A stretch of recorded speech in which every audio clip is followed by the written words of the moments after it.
Hi there, it's Christy. I'm back again with another process video for my October daily album for 2019. In this video, I am kind of just tackling the embellishments. So I'm working on the shaker pockets as well as placing some chipboard and ephemera into pockets. I'm not adhering anything yet when I place the embellishments. That will come in my next video. But as mentioned in my first video for this series, I like to just do things in batches. And then when it comes to the actual embellishing, it's really, really quick and easy.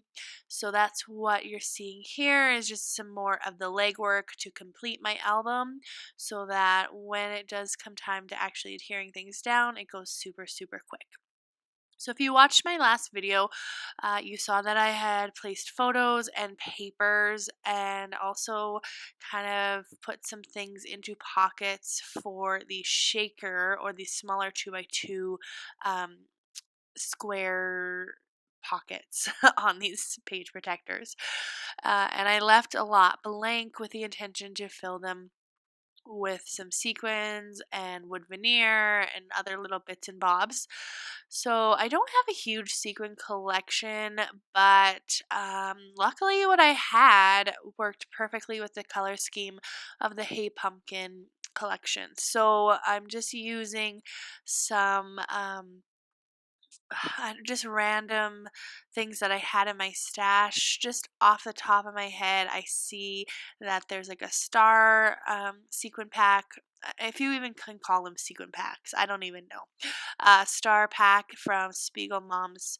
I think that's what it's called. Spiegel Moms. I don't know if she's even still around. I don't know. And then there's another sequin pack from Neat and Tangled, and then just some other stuff that I have. I don't even know. But I also had these wood veneer from Dollarama, just like a dollar store here in Canada, that I bought before Halloween. And I liked some of the shapes. I didn't like all of the shapes, but I didn't really think the wood veneer, like the wood tone, really went with this collection. So I decided to use my StazOn ink to ink the wood veneer black, and that way it would just like go with everything and it would look great. So I just pick out a few pieces that I liked and inked them all up at the same time just so that it was done and quick and easy. Like I said, just like doing things in batches just so that I'm not wasting time later. So, because if I find that if I do just one page at a time in a mini album, I just kind of waste a lot of time thinking, like overthinking, and just doing. I would have to pull out my stays on it again and ink it and wait for it to dry and all that stuff. So, or dig through my stash as far as like the chipboard or the ephemera or the puffy stickers, that sort of thing. I have to dig through and it just takes a lot more time. So in doing it this way in like little chunks, it's way faster. So you can see I made a huge mess of my hands there with the StazOn, but I just let those dry, and now I'm motoring and I'm going through and I'm only focusing on the 2x2 squares with that featured the shaker pockets. So in mini albums, I like to adhere things back to back just so you don't see the white edges or the background or the backing of the card or the photo behind it. So I do adhere everything back to back just with a really quick roller adhesive. And then now I'm just putting things in. I'm using these gold stars as well as some gold, like smaller confetti in this album. I'm not sure I love the gold because the collection itself doesn't have any gold. It has like a holographic more like a silver metallic kind of a tone than the gold, but I'm just gonna accept it. It's too late now, so I'm kind of mixing metals here, but just filling pockets. So some pockets I put the wood veneer with some sequins. Sometimes I put the wood veneer with the smaller kind of little confetti pieces. Sometimes I add just like stars. It really just depends on the color scheme that I have with with the page or what's beside the page. So here I'm backing the papers again and just trimming off some excess. I like these 2x2 squares. You'll see me a little bit later using some of the 2x2 extra pieces that I have from the last video as embellishments. So I'm just like kind of trimming them out. And I like I like the ephemera in this pack. There's not a lot of smaller ephemera. This spooky pumpkin was one of the only smaller pieces that would fit inside a 2x2 pocket. And so I thought I would back it with some pattern paper, and I chose this navy with polka dots. And when I went to trim it out, it just did not look very good. So I'm trying again and being a little bit more careful with my scissors. So I trim it out again, and I decide I don't know if it's the pattern or just like the shape of the pumpkin itself. Really, it doesn't really look good. And so I decide instead of backing it, I'm just going to leave it. And luckily I bought two of the ephemera pack. So I knew I had an extra pumpkin in there somewhere. So I just dig through there and find it. And I'm just going to leave it with the white backing. And it looks fine. And it doesn't really bother me, especially once I put this like gold kind of confetti in there. And it just kind of adds a little bit extra to that one side. So this 4x6 page protector had 6 2x2 squares, and I kind of did alternating embellishments. So I had 3 empty pockets, and I was really struggling with what to do, as you see here, what to do with those 3 extra pockets. So I just decided to do the same thing, and I'm mixing 2 sequin mixes that have like lots of oranges and pinks in there. So I'm just mixing those 2 together and calling it good. Sometimes I overfill my sequin pockets, and I did that the very first sequin pocket. At the start of this video, there was a heart embellishment that said, "I love you so much, it's scary." I did back that one with pattern paper, but then I added some gold confetti in there, and I just added way too much gold confetti. But the problem with that is like that it's so small that it just like would be impossible for me to get out of the pocket without making like a huge mess. So I just left it, sealed it up using my fuse tool, and moved on. I mean, it is what it is, and I'm not going to stress about it. It's just yeah, it is what it is. So for some reason, this October 31st piece from the cut apart sheet was much smaller than 2x2, and so I just luckily just backed it on the pattern paper that was behind, and it looked good, so I just left it as is. And I'm just going back now to see some of the things that I used to fill the pockets because I kind of wanted some repeating elements. So the ephemera pack came with these larger orangey, coppery sequins, so I decided to throw those in and just use them up because I knew this was my last page protector that I would be using, including a shaker pocket. And then I also wanted to bring in these gold stars again, and I had some leftover wood veneer stars, so I just decided to kind of repeat that. And so that's my shaker pockets done, and I'm just kind of going, there's my heart that's like so overfilled. So that part's done. So on to the next. What I like to do with these huge chipboard sheets is punch them all out, so get it off the 12x12. This is only when I'm making a 12x12 or a mini album.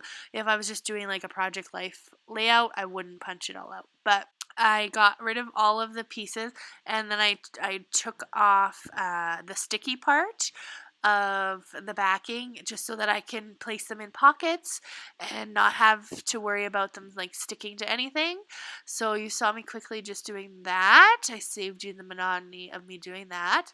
Off camera too, you will notice maybe that my album is huge, like so fat, and it's mostly because of the chipboard is just like sitting in the same place throughout the album right now because I haven't adhered anything. But off camera, I do go back and I peel off quite a bit of the thickness of the chipboard. So there's really only 2 to 3 layers left of the backing, whereas normally there's like 10 layers of backing. So hopefully that will help a little bit with the thickness of the album. I'm really hoping. It's not terrible, but I don't really want it to be overly fat, so yeah, so what I'm doing is I'm just going through, I laid out all the chipboard and just so I can see it, I'm just going through each kind of layout or page protector. I'm thinking, do any of these pieces really fit with this photo, with this story, the spacing, like is there room for this embellishment? So I just slide it into the pocket. And now I'm going to do the same thing with the ephemera.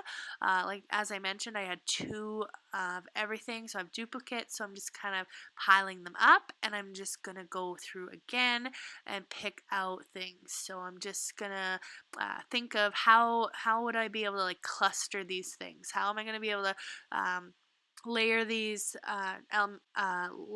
elements up, the chipboard and the ephemera. I also have some stickers and some puffy stickers that I wanted to take into consideration also, just to kind of add more interest to the cards and sometimes to the photos.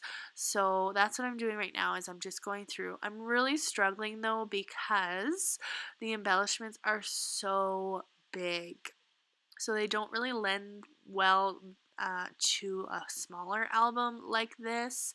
So a lot of the bigger die cut pieces I'm putting on the 4x6 page protectors, and it's gonna kind of have to layer up on top of a lot of the photos too. So we'll see how that works when I go get around to like adhering things down, but some of those embellishments are huge. I did rediscover that in the embellishment pack there was, in the ephemera pack there was like some 3x4 cards. You can see one right there that says keep calm and eat candy. So I switched out one of my 3x4 papers for that card, and a little bit later on there's a cute card of kids in costume that says Happy Halloween or trick or treating. Oh, there it is, Happy Halloween. So I'm going to put that one in also. So I'm going to take out one of the 3x4 papers that I had in previously and just slide that in. There's also a photo frame, here it is, that says Halloween. So I'm going to, I'm just planning ahead as to what photo I want to use that on and just sliding it in. So everything's just slid into the page protector. And then when I do get around to adhering things, it's just quick and easy. I have already done the hard part of picking and choosing, and yeah. So I'm just putting those extra pieces away. I still have lots left over, so I know I'll make use of those in my 12x12 album for like the week of Halloween. So now I'm going through these 2x2 squares that came from a cut apart sheet, a 12x12 cut apart sheet, and I'm just going through and picking a few that I think would work really well as embellishments because there's so many larger embellishments. I felt like the pack was really lacking on smaller pieces that would be perfect for layering. So I pick a skull and crossbones, a cat, some potion bottles, and I could not resist including this Frankenstein. I know I've already included him a few times throughout the album, but I just think he's like one of the best parts of the collection, so I wanted to use that. And I could have cut them all out really, but I didn't want to go too overboard, and I was already thinking this thing is massive already. So you can see just how the pages are laying right now. It's just huge. So hopefully once I start laying things down and adhering them, it's kind of spreads out the thickness a little bit. So I'm just putting those into pockets as well. And when I do put them into pockets, I'm pretty easy on myself. Like if I go back and I think, oh, what was I thinking? This really doesn't look good. I'll just set it aside and put it back in my basket and move on. Like it's just really quick and simple. So all right, so because I have so many different sizes of page protectors in this album, I also knew that I wanted to bring in some of the pattern paper as tabs, or like a way to turn the page protector, or to make it obvious to the viewer that there was a smaller page protector. So I'm bringing out my tab punch and just some extra scraps that I have. I purposely chose the smaller pieces and just punched out a bunch of different patterns. And that's it. I'm ready to embellish and adhere next time. So I'm super, super excited for that part. It's my favorite part. So I hope you'll stay tuned for my completion of the album, and we'll see you next time. Bye!